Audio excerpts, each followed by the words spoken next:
Welcome to a thrilling journey where the power of data meets the excitement of the football field. Now, this is no ordinary spreadsheet. This is a super duper 3-in-1 squad builder where at the click of a button, we can switch between 3 of our favorite fantasy football games using the magic of Microsoft Excel. The first thing we need to do is create a list of our favorite fantasy football players. We've created another worksheet down here, and this is the information that we need. The name of the player, their club, position, and then what is the value of that player in the Sun Dream Team? How much is that same player in the Premier League game and the Sky Sports game? For the Sun's Dream Team game, simply go to the website, just go to the fantasy game and have a look at the stats center. And for the goalkeepers, we might choose Alisson and Pickford, add them to the spreadsheet along with their price.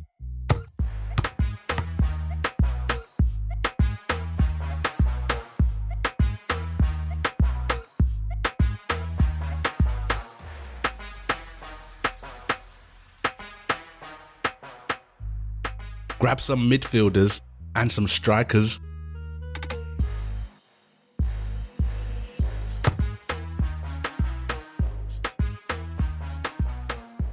Now, the Dream Team game usually has a budget of 50 million per squad, whereas the Premier League and Sky Sports game have a budget of 100 million. So for each player that we add to our spreadsheet, we need to get their price from the Premier League site and the Sky Sports site. Find the player and add their price to the spreadsheet.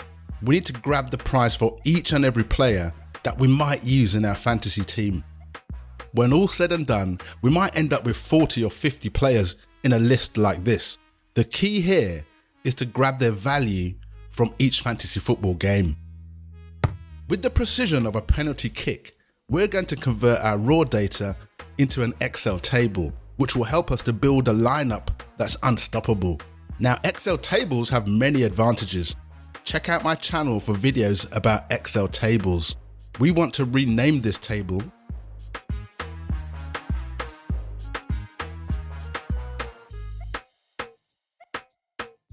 back on the main worksheet.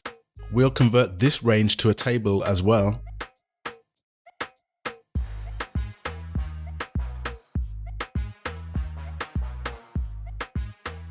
In these 4 cells, we want to merge and center and create a little text label.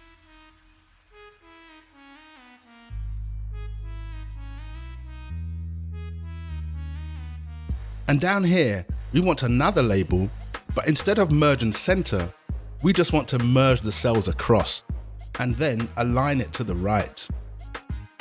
These 2 text labels will come in handy later on.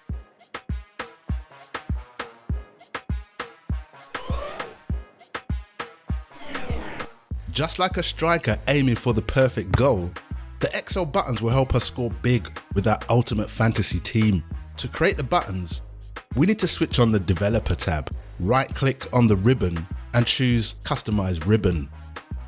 Switch on the Developer tab. And on the Developer tab, we need to insert an ActiveX command button.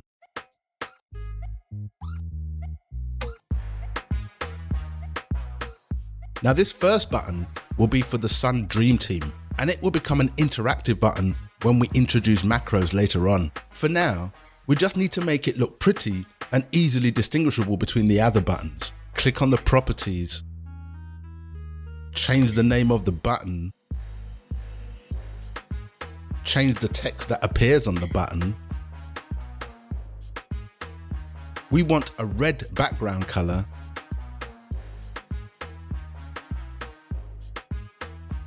and change the font color to white.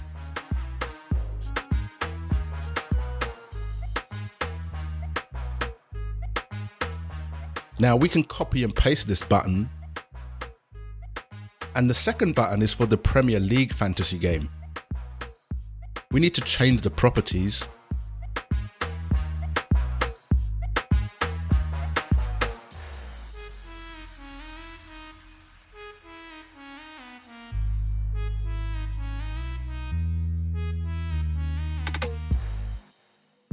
The next button will be for the Sky Sports game.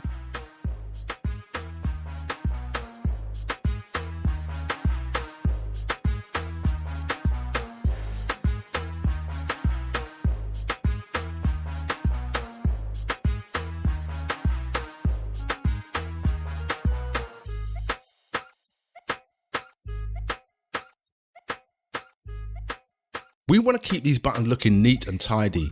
Select all 3 buttons. On the Shape Format tab, we want to align the buttons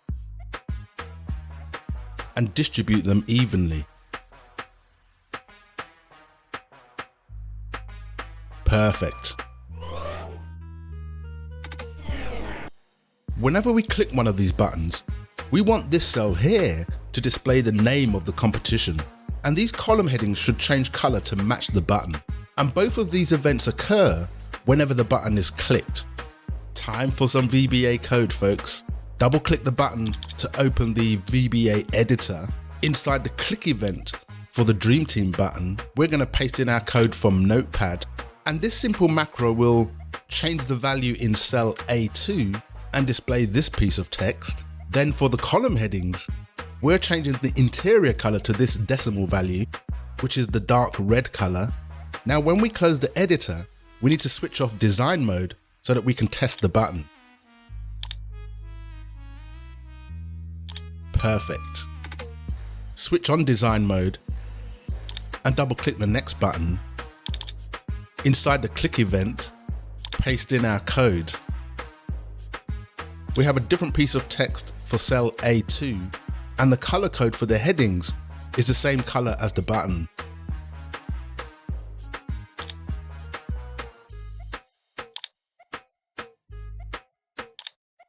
And we can easily repeat those steps for the next button.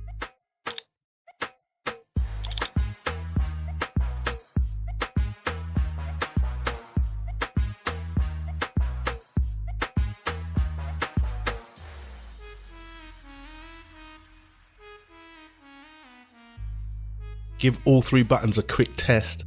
Dream Team, boom. Premier League, Sky Sports, boom.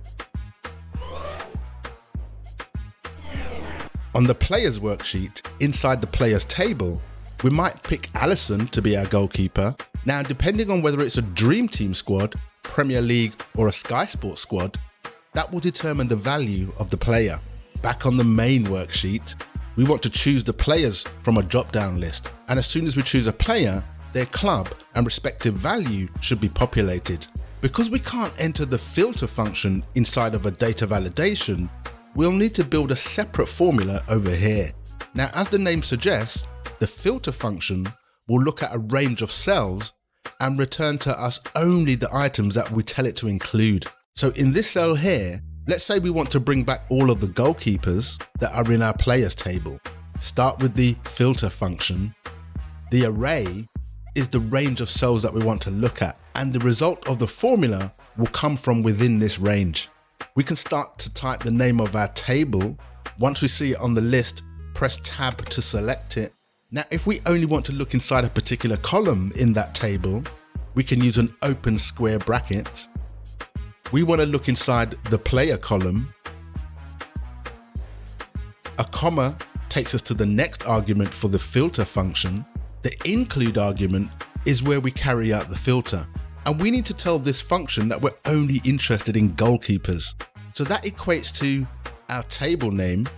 This time we want the position column, which has to be equal to GK. Close the brackets for the filter function, press enter, and boom. Now, ideally, we want to autofill this formula to the right to bring back the other players. But when we do so, we encounter our first little problem. Looking in the formula bar, what do you think the issue is? So because the formula is using a relative cell reference, the table columns in the formula get shifted as we autofill. Now, relative and absolute cell referencing is a topic that every Excel beginner needs to know about. Check out my channel for videos on this very subject. Essentially, we need to edit the original formula and make the player and the position columns into absolute cell references. Now, if this was a normal data range, typically we would wrap the cell reference in $signs or just press the F4 key. However, because this data range is actually a table, pressing F4 will not work, and neither will $signs. We need to introduce another pair of brackets, and this means we're starting in the player column. The colon means through to, and it's through to the player column. And this is how you make a table column into an absolute cell reference. We need to do the same with the position column.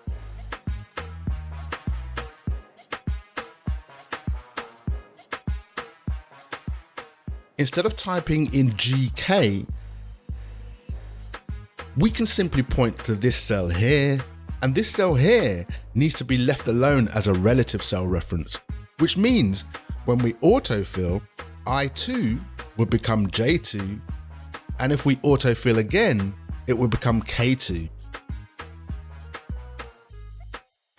Now, when we autofill to the right, we're hoping for a list of defenders to be returned. 3, 2, 1, boom. Let's check out the formula bar, and we see that the absolute cell referencing has those columns fixed, and the relative cell reference has changed accordingly. Autofill again to get the midfielders and the expensive strikers. Now remember, we're only creating this list so that we can use it inside of our drop-down list. And we have to do it this way because data validation cannot handle the filter function as a direct formula. And when we're choosing from a drop-down list, it's going to be a lot more pleasant if these players are sorted alphabetically. And if we want these lists to always be sorted dynamically, we can use the sort function inside of the formula. And what this means is, even if we add or remove players from the players table, the list on this sheet will automatically sort them in alphabetical order. And in this scenario, the best practice is to amend the formula on the first cell and then re-autofill. Start with the sort function. The array is the range of cells that need sorting, and that will be all of this filter function. We just need to close the brackets at the end for the sort function. And when we re-autofill, boom. With kickoff looming, we need to proceed with creating our drop-down list. Select the rows in this column. On the Data tab, click on Data Validation. We want to create a drop-down list. Assuming that we're picking from goalkeepers, we can simply point to this first cell over here. And because that cell is the result of an array formula, it means that the array could contain multiple results. And to capture all of the results, we use the hash symbol. When we check the drop-down list, this is working perfectly fine for this row. But if we're looking for a defender in this row, we want the drop-down list to update dynamically with the correct list of players. We can use named ranges and the indirect function to create our dynamic drop-down list. We can quickly create 4 named ranges by selecting all of the data and include the column headings. On the Formulas tab, click on Create from Selection, and this box will create the named ranges for us, but it needs to get the name for each range from somewhere. And by ticking the top row, we'll get 4 separate ranges that will be named according to these headings. Now, unfortunately, some of these named ranges will include empty cells, which will show up in the drop-down list. To avoid this, we can go to the Home tab, click on Find and Select, and go to Special. Do a search for all the blanks, and when we click OK, only the blank cells are selected. Then, on this Delete button, we want to delete the cells, and everything else in the spreadsheet can shift upwards. When we check the name box, we can see all the 4 ranges, and it's always a good idea to check 1 or 2 of them just to make sure they're pointing to the right cells. So now we can create a drop-down list that dynamically changes depending on which position we're looking for. Select all of the cells in this column, back to the Data tab, and data validation. And when we choose a list, Excel is usually expecting a cell range such as J3 to J12, or if we have named that cell range, Excel is expecting the name in this box. But because we don't know which row we might be on, we need to use the indirect function. And the indirect function will look at the value inside this cell and use it as a reference to the named range of the same name. We need to remove the second $sign, which will allow the cell reference to flow down to any row. And so now the drop-down list is dynamic and responsive. Thanks to the indirect function, the defenders are defenders. Midfielders will point to the named range called mid, and likewise for the list of strikers. An added bonus for using the indirect function is that we can easily change formations and the drop-down list still work. So if we wanted a 4-3-3 formation, we could just change the last mid to a striker and the drop-down list would dynamically change because of the indirect function. In order to get the correct club and value for each player, we need to use one of Excel's lookup functions. And the logic behind this task is we have the name of the player, we just need to look up which club they played for. And that information is stored inside the main players table. Now for this task, we could use VLOOKUP or index and match, but XLOOKUP is also a good candidate and is versatile and easy to use. If you want to know the differences between VLOOKUP, index and match, and XLOOKUP, check out the video link at the end. We'll use XLOOKUP and we just need to build the formula in the first row. Because it's a table, the formula will automatically apply to all the table rows. Start with XLOOKUP. And the lookup value is this cell here. The @ symbol in this context refers to the current row, and player is referring to the column heading.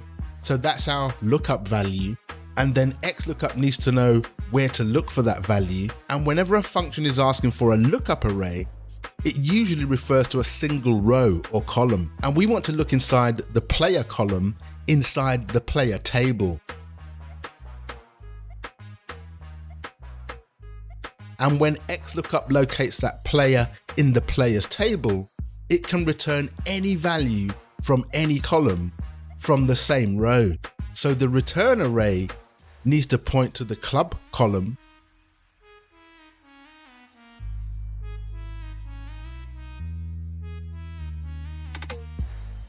although the #NA error is not detrimental, we can easily hide it using the if error function. Now usually, we'd have to fix the formula on the first row and then re-autofill our answer. But because this is an Excel table, we can effectively amend the formula in any row we like.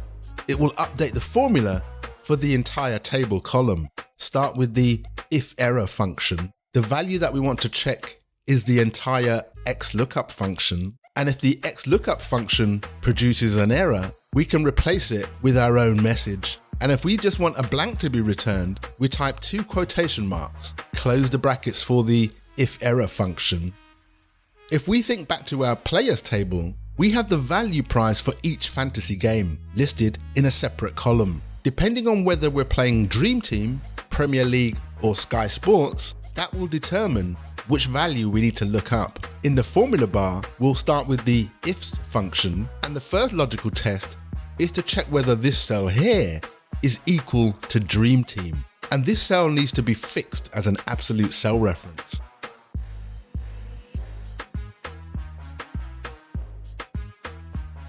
And if that test is true, we need to look up the value from the appropriate column on the players table. We'll use XLOOKUP. Lookup value is this cell here. Lookup array is the players column on the players table. And for this logical test, we want the value to come from the Dream Team column.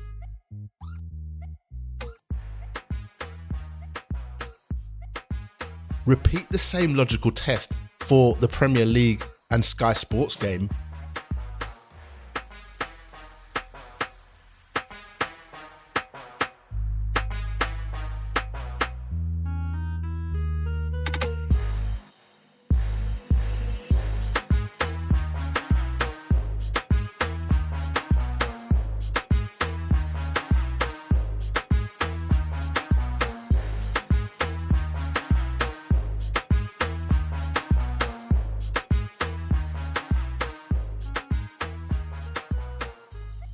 we need to wrap the if error function around this formula.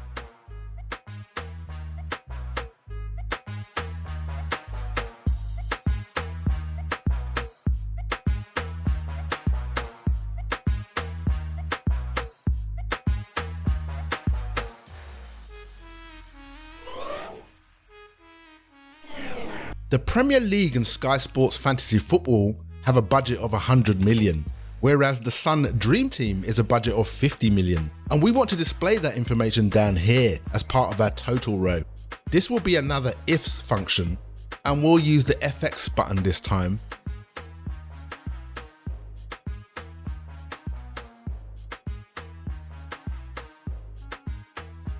The first logical test is to check whether this cell here is equal to Dream Team. If that test is true, then the value in this cell should be 50. For the second logical test, we can nest the OR function in here, and the OR function will allow us to check for multiple conditions to see if any of them are true. And if A2 is equal to Premier League, or A2 is equal to Sky Sports, then the value in this cell should be 100.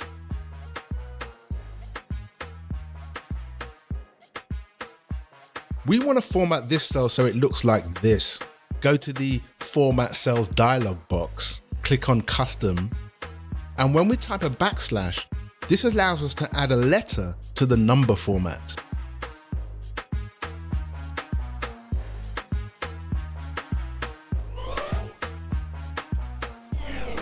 Now, if we set up everything correctly, when we click on this button, the following things should happen. The title in this cell will change, along with the color of the headings. The team budget of 100 million should change to 50 million, and the value for each player will automatically change as required. And we're going to click this button in 3, 2, 1, boom. As we continue to add players into our squad, we have to be careful not to go over budget. And this is where conditional formatting can be really useful. First, we need to do a quick auto sum to add up the values in this column. And then select the cell, and off we go to the conditional formatting button. We need to create a new rule, and we need to use a formula. And we just want to know if this cell is greater than this cell, and if that is true, we want to change the background color.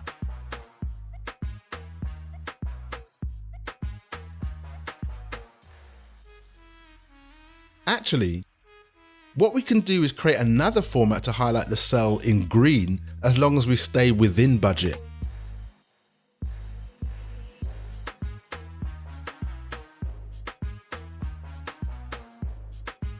If this cell is less than or equal to this cell,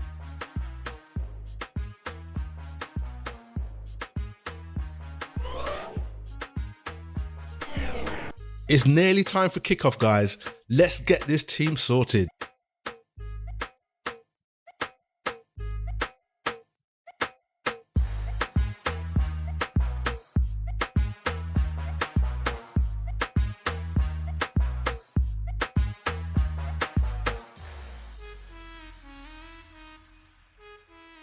Uh-oh, we need to find some cheaper players. Now, how much would this same squad cost in the Sky Sports game?